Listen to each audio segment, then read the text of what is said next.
I'm back again, and I'm making red potato salad for Easter dinner. And I'm going to show you how to do quick and easy, simple 101 with the potato salad. What you're going to do, I diced up small amount of green peppers, just a little of them, and this is half a cup. So we're going to put that in, probably not all of it. Use a quarter of a cup. I'll use some of that for something else. And some white onion chopped up sweet. And you're just going to put a little of that in. Just enough to kind of flavor it a little. You don't want to overdo it. And a little bit of red onion, very little, because you've already got the white in. You're doing simple things. And some red pepper, fresh red pepper, diced in here. And as you go along, you can add more if you think it's not enough. Here's diced up celery in small amounts. You want crunchy with it. And I'm going to put the mayonnaise in. And that's just kind of like you're eyeing it to see how it looks. I know it takes quite a bit. And that's what that all looks like right now. Then you're going to add a little pepper, a little bit of salt. I like the kosher salt, but just a little. Just like that. Maybe a little bit more. Boom. But don't overdo things. A little bit of mustard. Kind of a squirtish on it. And then surprisingly enough, pickle juice. It adds a little something to the potato salad. And I use 2 teaspoons of it. That's it. And I use sweet. Then you're going to use the tops of the celery that I chopped up to kind of toss in it. Now comes the fun part of mixing it all. And you don't want it, like when you go to the store, it's just so mayonnaise-y. They have just too much mayonnaise. And then you don't enjoy it. But this comes out really well. Just enough. Be careful when you're stirring it. I'm going to put a little bit more mayonnaise in. That you don't break up the potato and make it mashed potatoes. I almost did that one year. You boil the red potatoes, put them in a pot. I used 6 large and diced them up. And they're done when the fork goes in clear. And it's tender. That's it. You're done. And all you have to do is put it into your serving bowl, put it into the refrigerator, and you'll have it for tomorrow. I'll put a little bit of paprika on it. And what I'm going to do is film tomorrow when my table's all set. Oh, that looks pretty. Ta-dum. And that's what it looks like in there. And then you're going to put paprika over the top. Maybe a little diced egg, whatever. We'll see what it looks like. And that's going to go over there. Now, we're going to make the egg salad. I took 8 eggs, hard-boiled them, and I put them in the food processor, scooped it out, put it into the food processor, which isn't too bad here. And what we're going to do is put some mayonnaise in.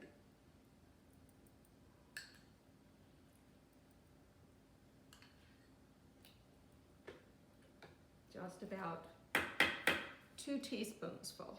And then we're going to put sour cream in. Yep, we're doing sour cream. And you're going to do 2.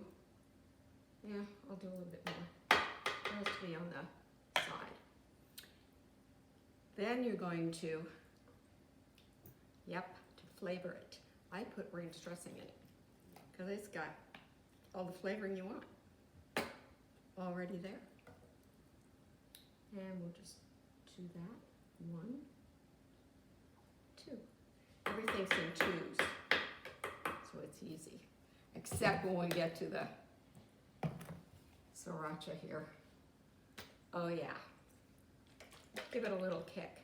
Do not put 2 teaspoons of that in. Just a little.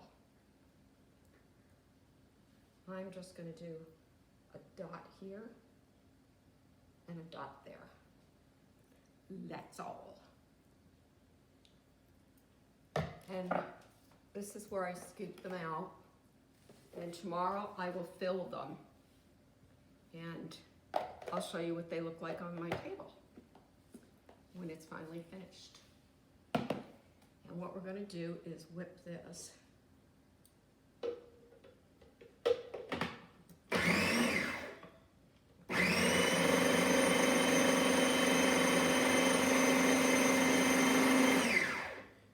Let's see if this is creamy enough. Yep. I want it to be just maybe.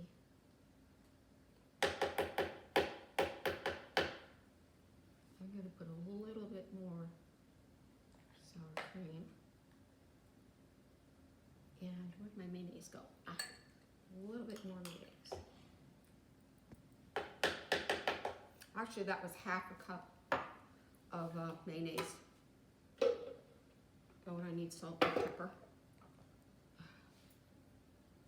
Salt and some pepper. Okie dokie.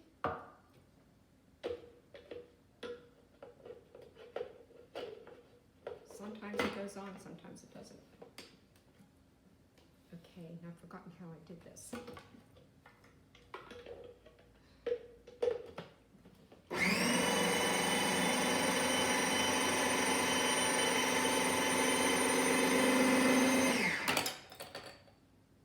Okay. We're having things fall all over the place. Then you take it out.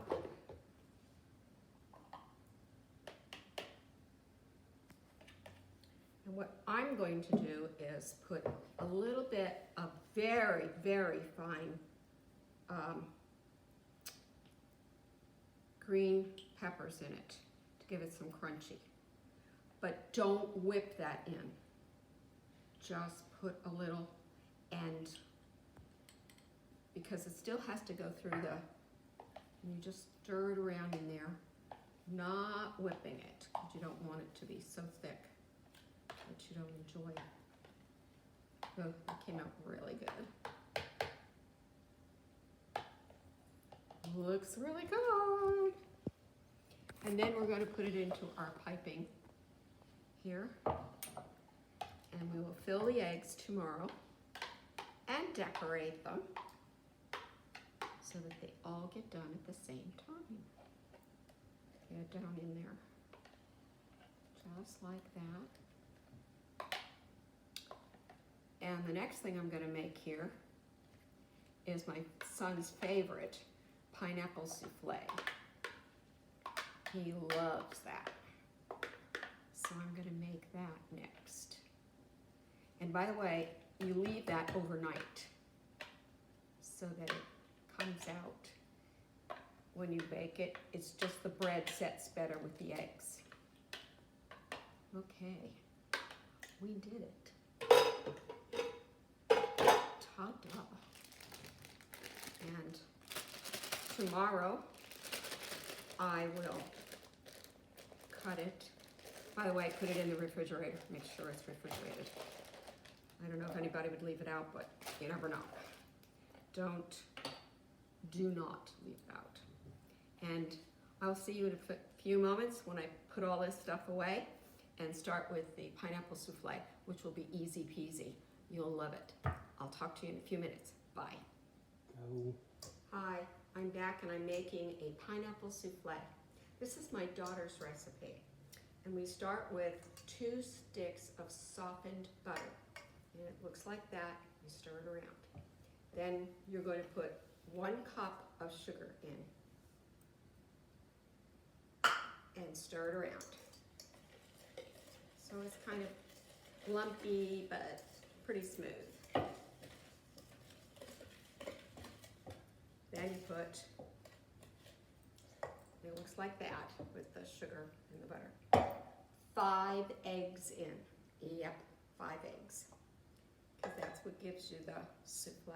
And I'm going to stir this around. Just like this.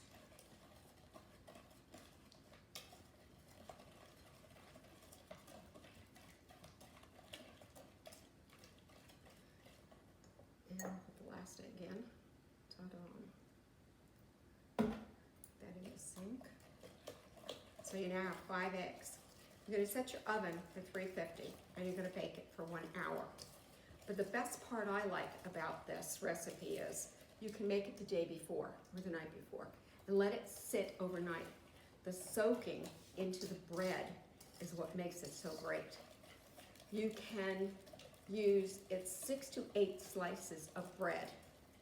Now you can use 6 if you've got thick bread slices and 8 if it's just a regular slice. You can also use a French bread, which I did last time. And this time I did Italian. So we'll see which is better, the Italian or French. Then you add in 1 can of crushed pineapple. Do not drain it.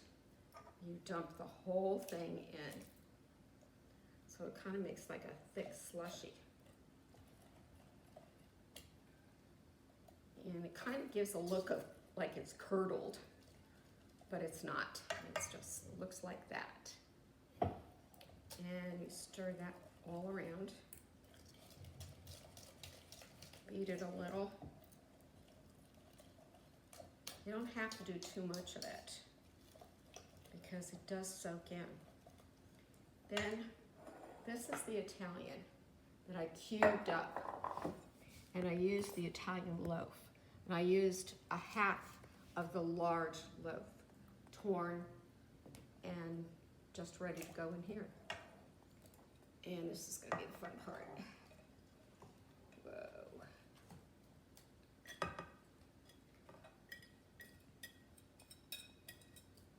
Now you can use the same container. I'm actually gonna stir this around with a spoon so all of it gets kind of coated. Just like this. And this is why I like doing it the day before, because it all sinks in. And I will show it to you tomorrow on my table when I do the potato salad and the deviled eggs.